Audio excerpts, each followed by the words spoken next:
A friend of mine suggested last week that we talk about sex education, but then I was like, why sex education in all of this? Then it came to my mind, why is it that we always actually shy away when it comes to sex education? Hi guys, welcome to the Amazing Friday with Charlotte. Today, our guest is Venom Masiko Shaka. Let's welcome him and tell us a little about himself. Welcome, Shaka. Thank you very much.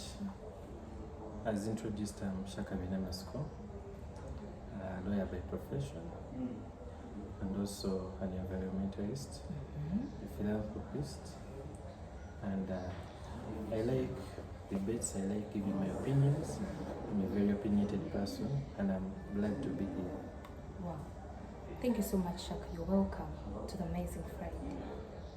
So, why sex education? Actually, the real question should be why not sex education? I know, right?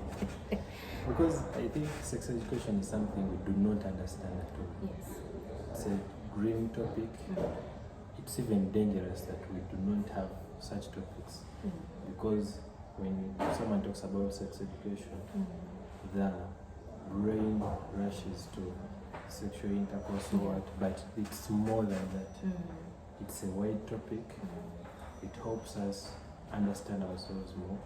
It helps us live with other people more. It helps us interact with different personalities, different genders, and it helps the society grow. When you have a society that is literate in sexual education, you have men that respect women, you have women that respect men, you have women that push each other to understand sexual education, to help each other in making the right decisions at the right time. But when you have a society that is not literate in that education, that's when you have unwanted pregnancies, And a you lot have of myths. stigma, you have a lot of sexually transmitted diseases, and a lot of that. So I really think this is a topic that should be given a lot of attention, and in a broad perspective, not in a narrow perspective as most people try to do. Okay.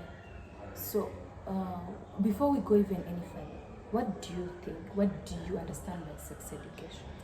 Now, sex education, there are two words there. There's word sex and there is word education. The word sex is all about gender, male, female. Sex identifies who is a male, who is a female. Education is to teach, to sensitize. So basically, sex education is to teach someone about their gender. It's not about educating you about sexual intercourse. No. It's about your identity as a male. It's helping children understand how to grow up and be a man, or to understand what it means to be a boy. It helps women, children, the girls, to understand what it means to be a girl, how a girl should conduct themselves at certain stages in life, and the right decisions to make at each stage of life. And the sex education, I think most people believe it is for the children, but sex education is something that should be general. The adults, the youngsters. The young ones to the elders. What changes is the topic of emphasis. And I think most of us, we emphasize the topic which should be given to adolescents, making the right sexual decisions and making the right choices in life in the sexual area. But I think it's wider. Even at 70, you still need sexual education, but a different agenda for sex education, a different package. At 60, we don't expect you, an old man of 60 years, to go around sleeping with girls of 20 years. You get? So the packaging of facts matters depending on who you're sensitizing. So, us being on that topic, you personally, at what age were you sensitized about sex education? Was it by your parents or any educators? I think the earliest Sensitization about sex education came in, I must say it was in my primary 5, when in the formal school setting, when we were supposed to study about reproductive system. Science. I was very excited. The topic was in second time. I started thinking about it in first time. I thought we were going to bring a girl in front and show us how things are done. I was disappointed. So I think that was the first encounter, sex education. But we live in a society where we are not direct in sex education. The bigger lessons in sex education, I've found it in life. At times we've had to make wrong decisions and learn from the wrong decisions. At times it's through our peers. We sit down and discuss different topics. At times the media. The media is also a very, very influential bit in teaching about sex education. It tells us what are the acceptable sexual behaviors at different stages and what should not be done at different stages. Yeah, so I think the earliest encounter was in my primary 5, but I also expressed my disappointment that it shouldn't have been primary 5. There I'm an old person, should have started earlier. And it should be a continuous stage where I'm consuming different information at different levels. Yeah. So what do you think? Do you think parents or educators have been able to sensitize the youngsters or the adults about sex education? I think the parents have done a very, very bad job to talk about sex education. Now, I'll give you a fact. Every girl knows that when they go through their first period, they are in a state of confusion. They do not know what to do. They do not know how to react. Some get scared. They think they're going to lose blood and die. Others feel ashamed, they don't want to talk about it with anyone. Others feel like maybe the periods have come so early. They think they have overgrown compared to the children they're still with. So I think we do not address this issue very seriously. We should be preparing the public on these sexual matters before they even actually happen. Before a girl gets their first period, they should know it is coming. So that when it comes, they know what to do. They know that I'm going to wake up and have my periods. I need to shower. I need to wash the clothes that have been stained. I need to put on pants. Take it normal. It should be a normal thing. They should know that it is not an alien thing, it's not scary, it is a normal process. They should embrace it and they should learn to live with it. They shouldn't learn from mistakes. I always tell people that every girl, at least a bigger percentage of girls will tell you they've learned to live with their periods through shame. There's always that one day when you move out and you don't expect the periods to come and then they abruptly come, you feel ashamed, and then from that day you learn a lesson. We shouldn't learn lessons the hard way. We should be able to know these things before. Even another thing, the ladies when they are getting the breasts, some because of their genetic makeup, they get the breasts earlier, others get them late. But we live in a society where we are not willing to tell these girls that it is okay for them to come early, it is okay for them to come late. It all depends on your genetic makeup. So I think we've done a very, very, very bad job in a parenting sense, because even now in the current generation where there is a lot of sexual content on social media platforms, the direct and indirect sexual content, there is pornography, there are girls that expose almost half of their body and they want to get views. We are not teaching children how to handle such media presence. They are just going out there. They are loving these things. They are emulating them. They are having role models that are basically, for lack of a better word, prostitutes. But we are not educating them on how to treat such information. You cannot stop the information from being on the media, but you can tell the public on how to handle such information, how to consume it So I think we've done a very bad job, and I think actually in a school setting, from all levels, there should be an examinable subject on sex education. In A level, you should be clear on this topic.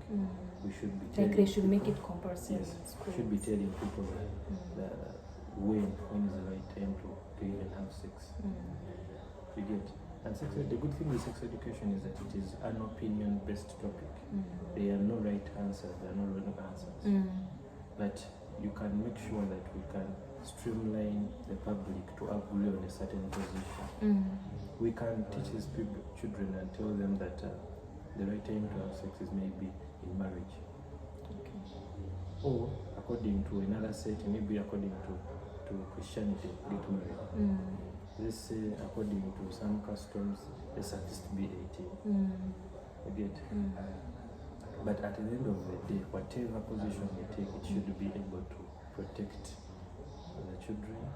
It should be able to protect the public. And because it's even beyond children. Because when you're now 18 and you now start engaging into sexual activities, then you need to make sure that even the protection, there is that protection that you put to make sure that you don't get out of hand.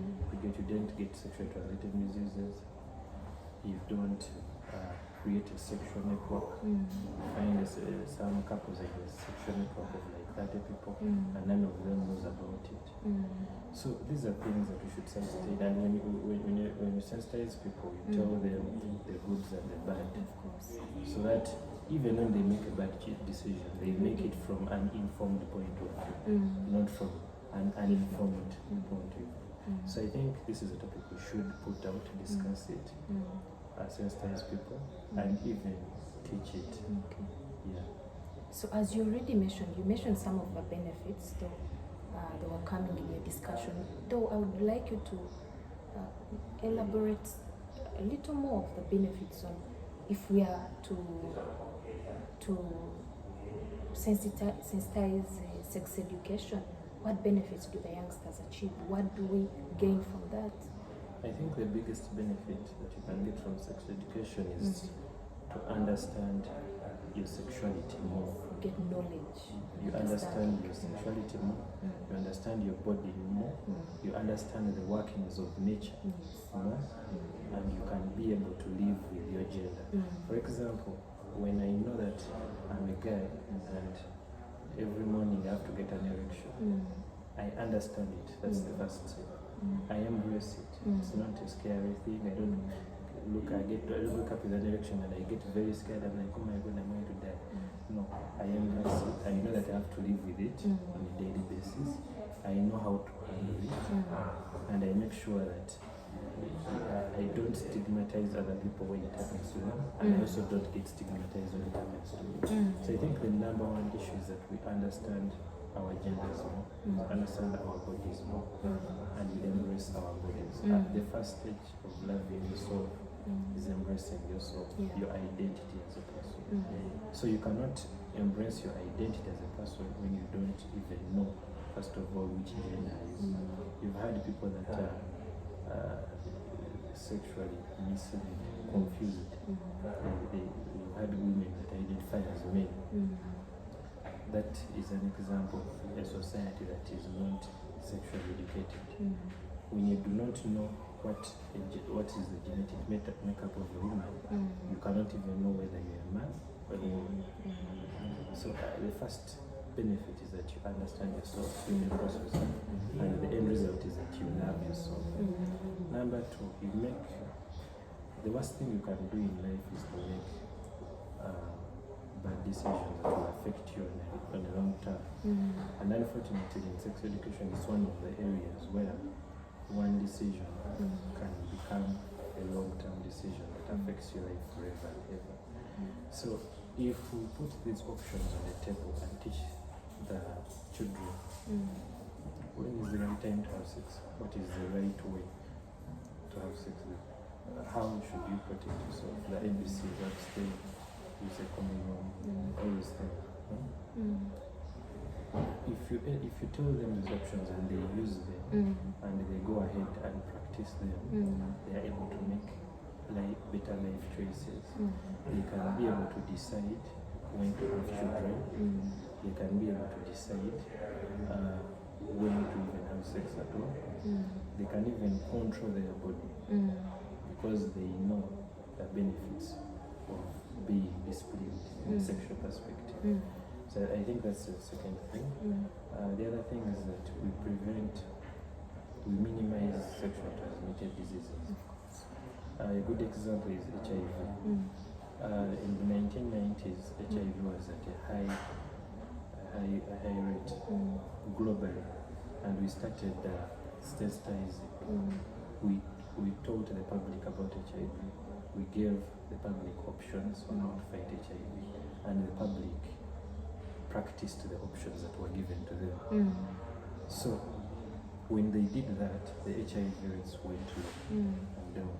Currently, HIV is not even among the top killer diseases because people are knowledgeable about it. They have worked towards it and they've been able to fight against it. So when you spread knowledge on sex education and be open, people understand the various sexual diseases that exist. They understand how to prevent them, and in the long run, the rates of people that get infected goes down. And even those that even are infected are not stigmatized. They live in a society where we understand they exist and we live with them rather than pushing them away.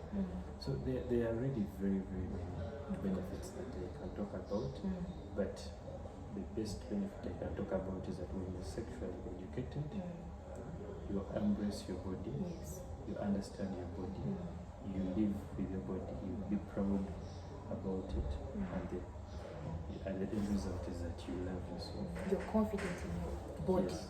I've seen plus size men and women that are proud of their body. That's because they start from a perspective where they understand that that's who they are.